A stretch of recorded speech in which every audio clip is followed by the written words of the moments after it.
नमस्कार दोस्तों, आप सभी का स्वागत है मेरे चैनल मीडिया अफेयर्स पर। तो दोस्तों, आज इस वीडियो में हम बात करने वाले हैं 1971 बांग्लादेश जेनोसाइड के बारे में। देखिए, जब भारत आज़ाद हुआ था उस समय भारत को दो हिस्सों में बांट दिया गया था, इंडिया और पाकिस्तान।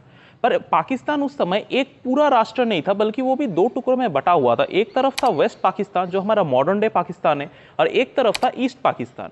और जो ये वेस्ट पाकिस्तान है ना, इसमें मेजॉरिटी थी पठान्स और पंजाबी मुस्लिम्स की। पर वहीं पे जो ईस्ट पाकिस्तान है उसमें मेजॉरिटी थी बंगाली मुस्लिम्स की, क्योंकि ऑब्वियसली ये कभी बंगाल का हिस्सा हुआ करता था। और इन दोनों का कल्चर से लेके सब कुछ बिल्कुल अलग था। इनका बॉडी अपीयरेंस, फिजिकल अपीयरेंस, सब कुछ अलग था। और इसी कारण से जो वेस्ट पाकिस्तानी थे वो ईस्ट पाकिस्तानी को बहुत ही ज्यादा रेशियली डिस्क्रिमिनेट करते थे। मतलब इन ईस्ट पाकिस्तानी बंगालीज को कहते थे कि तुम लोग काले हो, नाटे हो, किसी काम के नहीं हो। मतलब जितने भी तरह के रेशियल डिस्क्रिमिनेशन पॉसिबल है वो सब इन पर किया जाता था। आपने तो देखा ही होगा ना कि किस तरह से आज भी पूरी दुनिया में ब्लैक एंड व्हाइट का एक डिस्क्रिमिनेशन है, उसी तरह का डिस्क्रिमिनेशन ये भी फेस कर रहे थे। और सब कुछ ऐसा ही चलता रहता दोस्तों। पर अचानक से क्या होता है कि सन 1970 में ईस्ट पाकिस्तान के एक बहुत ही famous Bengali leader Sheikh Mujibur Rahman election जीत जाते हैं, और जिस कारण से उन्हें बनाया जाना था पाकिस्तान का प्राइम मिनिस्टर। एंड ऑब्वियसली जो पाकिस्तानी पंजाबी और पठान्स थे वो कभी भी एक बंगाली को अपने प्राइम मिनिस्टर के तौर पे तो एक्सेप्ट नहीं करते। और इसी कारण से उस समय आर्मी उनको ओथ ही नहीं लेने देती है। और आपको तो पता ही होगा कि 1970 और 71 के समय में पाकिस्तान पे राज कर रहे थे जनरल याहिया खान, क्योंकि पाकिस्तान ऑब्वियसली एक मिलिट्री रूल्ड कंट्री रहा है। आज भी पाकिस्तान में most of the political power military के ही हाथों में रहती है। पहले तो जनरल याहिया खान ने प्रॉमिस किया था कि शेख मुजीबुर रहमान का शपथ ग्रहण वो 3 मार्च को करवा देंगे, पर बाद में वो इसको टालते रहे, जिस कारण से शेख मुजीबुर रहमान को 7 मार्च ढाका में एक स्पीच देना पड़ा, और जिसमें उन्होंने पहली बार यह नारा लगाया कि बांग्लादेश को हम आजाद करेंगे। एक नया स्लोगन उन्होंने तैयार किया, जय बांग्ला। और इसके बाद दोस्तों ईस्ट पाकिस्तान में एक मास प्रोटेस्ट शुरू हो गया, और इनका एक ही मकसद था कि किसी भी तरह से बांग्लादेश को आजाद करवाए। और जिस कारण से पाकिस्तानी आर्मी ने बड़ी ही बेरहमी से दर्जनों बंगालियों को मार डाला ईस्ट पाकिस्तान में। और इस घटना के बाद दोस्तों अचानक से 25 मार्च को शेख मुजीबुर रहमान को अरेस्ट कर लिया गया, और ईस्ट पाकिस्तान में लॉन्च किया जाता है ऑपरेशन सर्च लाइट। इस ऑपरेशन का सिर्फ एक ही टारगेट था, किसी भी तरह से फ्री बांग्लादेश के इस सोच को दबाना, और जो बांग्लादेशी मुस्लिम्स थे, जो बंगाली मुस्लिम्स थे, उन पर ज्यादा से ज्यादा टॉर्चर करना, ताकि वो फ्रीडम के बारे में एकदम भूल जाए। और इस टाइम पे दोस्तों बांग्लादेश भी दो हिस्सों में बढ़ चुका था।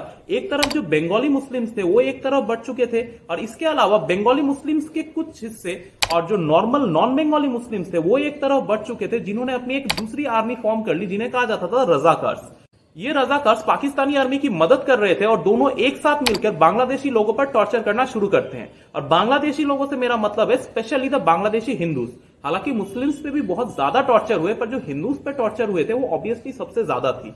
इनफैक्ट जो पाकिस्तान के सो कॉल्ड रिलीजियस लीडर्स थे, उन्होंने ये भी घोषणा करवा दी थी जो बांग्लादेशी औरतें हैं वो पब्लिक प्रॉपर्टी है। उन्होंने एक वर्ड इनके लिए इस्तेमाल किया था, गोनी मोतेर माल, यानी पब्लिक प्रॉपर्टी। तो आप इनकी सोच को समझ सकते हैं। और इन सब भड़काओं के कारण दोस्तों जो बांग्लादेशी काउंटर पार्ट्स थे उनके, वो भी पूरी तरह से गुस्से में आ गए, और उन्होंने अपनी मुक्ति बाहिनी नाम की एक आर्मी तैयार कर दी और पाकिस्तानियों से लड़ने लगे। पर ऑब्वियसली दोस्तों मुक्ति बाहिनी बहुत ज्यादा स्ट्रांग तो थी नहीं, जिस कारण से पाकिस्तानियों ने इन पर भरपूर टॉर्चर्स किए। मतलब एक एवरेज अंदाजा लगाया जाता है कि लगभग 30 लाख से ज्यादा लोगों को यहाँ पे मार डाला गया था, जिसमें हिंदू मुस्लिम दोनों थे।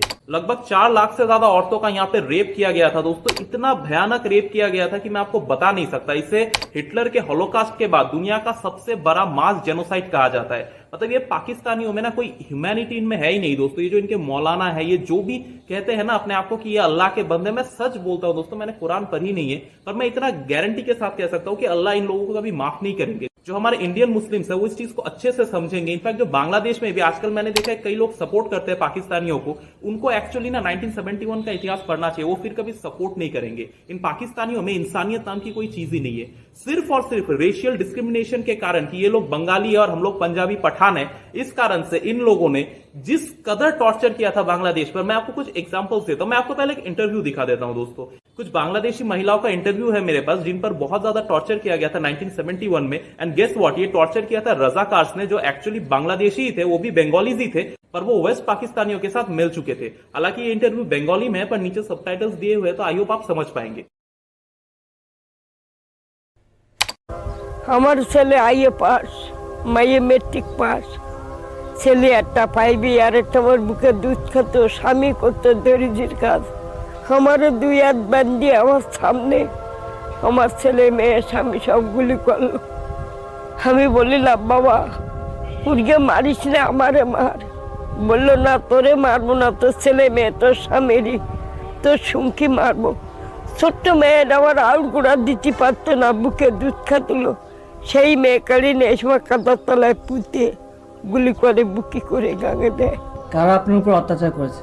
এ বারোয়ারের মোজার এমনও বেশি আছে, হাতে মোজার, হাতে মারা গেছে, মোজারটা বেশি আছে এখন। ওরা কারা? রাজাকারে কমান্ডার ছিল সেই মোজার। ধরে নিয়ে যাওয়ার পরে তাদের ক্যাম্পে আমারে 7 দিন পর্যন্ত রাখে, রাইকে খুব নির্যাতন চালায়। আমার পর নির্যাতন চালাইছে, দর্শন করছে, অনেক কিছু করছে, খেতে দেয় নাই। যদি পানি চাইছি তাহলে ডাবে কলাই করে পড়ছে ভেঙে দিছে। ये जेनोसाइड दोस्तों 8 महीने से ज्यादा चला था, जिसमें 30 लाख से ज्यादा बांग्लादेशियों को मार डाला गया था। 1 करोड़ से ज्यादा लोगों ने इंडिया में रेफ्यूज ले लिया और 4 लाख से ज्यादा रेप्स हुए थे। और मैं पहले ही बता दूं, ये नॉर्मली रिकॉर्डेड थे, मतलब इससे भी ज्यादा थे नंबर्स। और इनफैक्ट दोस्तों गांव के गांव, हिंदुओं के गांव जला दिए जा रहे थे, मुसलमानों के गांव जला दिए जा रहे थे, लोगों को काट डाला गया, औरतों का रेप कर रहे थे, इनफैक्ट बच्चों को पानी में फेंक फेंक के ये लोग मार रहे थे। एंड द वर्स्ट पार्ट, जो बांग्लादेशी इंटेलेक्चुअल्स थे जैसे प्रोफेसर्स, उन सभी को मार डाला जा रहा था, क्योंकि वो जानते थे कि यही वो इंटेलेक्चुअल्स है, यही वो बंगाली इंटेलेक्चुअल्स है, वो जो चाहे तो बांग्लादेशी यूथ को जगा सकते हैं, बंगाल यूथ को भड़का सकते हैं। और एकमात्र इन्हीं के पास ये पावर है कि बंगाल यूथ को जगाए और बांग्लादेश को एक स्वाधीन देश बनाए। जिस कारण से दोस्तों इन सभी पर बहुत ज्यादा टॉर्चर्स किए गए। इनफैक्ट 14 दिसंबर को तो रायर बाजार में 200 से ज्यादा बंगाली इंटेलेक्चुअल्स को मार डाला गया, जो बड़े बड़े नामचीन यूनिवर्सिटी के प्रोफेसर, इन सभी को काट डाला जा रहा था दोस्तों उस समय, सिर्फ इसलिए क्योंकि वो बंगाली थे। दोस्तों इस जेनोसाइड के बारे में मैं बहुत ज्यादा विस्तार से तो नहीं बताने वाला, क्योंकि अगर मैंने ऐसा किया तो YouTube मेरे वीडियो को एज रिस्ट्रिक्ट कर देगा और शायद वो आप लोगों तक ना भी पहुंच पाए। इनफैक्ट बहुत सारे रेस्ट्रिक्शंस मुझ पे भी लग सकते हैं YouTube की तरफ से, आपको पता है YouTube गाइडलाइंस बहुत स्ट्रिक्ट है। पर इतना बता देता हूं दोस्तों कि इस कदर लोगों पे टॉर्चर किया गया था। नॉर्मली गांव में वो घुस जाते थे, आम जनता जो भी उनको मिलता था, अगर वो लेडीज है उनका रेप कर दिया जाता था, बच्चों को मार डालते थे और जो कोई भी आदमी दिखे उसको काट डालते थे इमीडिएटली। दोस्तों आप जस्ट इमेजिन कर सकते थे कि दरिंदगी की क्या सीमा रही होगी। आप अगर अभी भी मेरी बात नहीं मानते, आप विकिपीडिया में जाके चेक कर लीजिए। और इन सब के बाद भी दोस्तों जो सबसे खराब चीज यहाँ पे हुई थी वो ये कि जो ये 40,000 के करीब जो रजाकार्स की एक फौज थी ना, इनको कभी भी सजा नहीं मिली। आपने अभी थोड़ी देर पहले एक इंटरव्यू देखा होगा, उसमें उस लेडी ने भी कहा था कि इन रजाकार्स को कोई सजा नहीं दिया गया, जो रजाकार कमांडर्स थे उनको छोड़ दिया गया। और इनका मेन रीजन आप जानते हैं, हमारे जो आज के टाइम के सो कॉल्ड डेवलप्ड कंट्रीज है ना, यूएस, चाइना, ब्रिटेन, इन्होंने इन रजाकार्स को बचाया था। कहा था कि इन रजाकार्स को आपको छोड़ना होगा वरना हम आप सभी पर इंटरनेशनल सैंक्शंस लगाएंगे। आप जस्ट इमेजिन कर सकते हैं दोस्तों कि जो ये डेवलप्ड कंट्रीज है ना, इनकी दरिंदगी भी किस हद तक चली गई थी। इन जिन लोगों को नरक में जगह नहीं मिलनी चाहिए, जिन लोगों को वहीं पे फांसी दे देनी चाहिए थी, जिन रजाकार्स को, उन सबको इन्होंने छुड़वाया। और ना सिर्फ छुड़वाया बल्कि आज के समय वो आजादी से बांग्लादेश में घूम रहे हैं और आज भी इंडिया की बुराई करते रहते हैं ये हमेशा। और ये स्पेशली मैं अपने बांग्लादेशी भाई बहनों के लिए बना रहा हूं ये वीडियो, कि आप लोग भी देखें, कुछ लोग जो पाकिस्तान को इतना सपोर्ट करते हैं ना, वो भी इस चीज को देखें और समझे कि पाकिस्तान की रियलिटी क्या है। और जो पाकिस्तान के इतने जो हजारों सोल्जर्स थे ना जिन्होंने ये टॉर्चर्स किया, उनमें से किसी को भी आज तक इसकी सजा नहीं मिली है दोस्तों। This is the worst part. आपने क्राइम किया और आप क्राइम करके बच के निकल गए, कोई सजा नहीं मिली।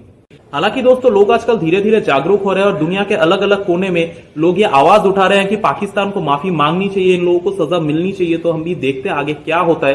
पर दोस्तों मैं जितना हो सके मैंने आपको एक्सप्लेन करने की कोशिश की है। मैं इससे ज्यादा नहीं बोल सकता इस वीडियो में, क्योंकि YouTube को भी कुछ लिमिटेशंस होती है। तो ठीक है दोस्तों, मिलेंगे आपसे किसी और वीडियो में। और अभी तक आपने अगर हमारे चैनल को सब्सक्राइब नहीं किया तो इसे सब्सक्राइब कर दीजिए और इस वीडियो को अपने दोस्तों के साथ शेयर कीजिए अगर आपका मन हो तो ठीक है दोस्तों, मिलते हैं आपसे किसी और वीडियो में। तब तक के लिए टाटा बाय बाय, जय हिंद।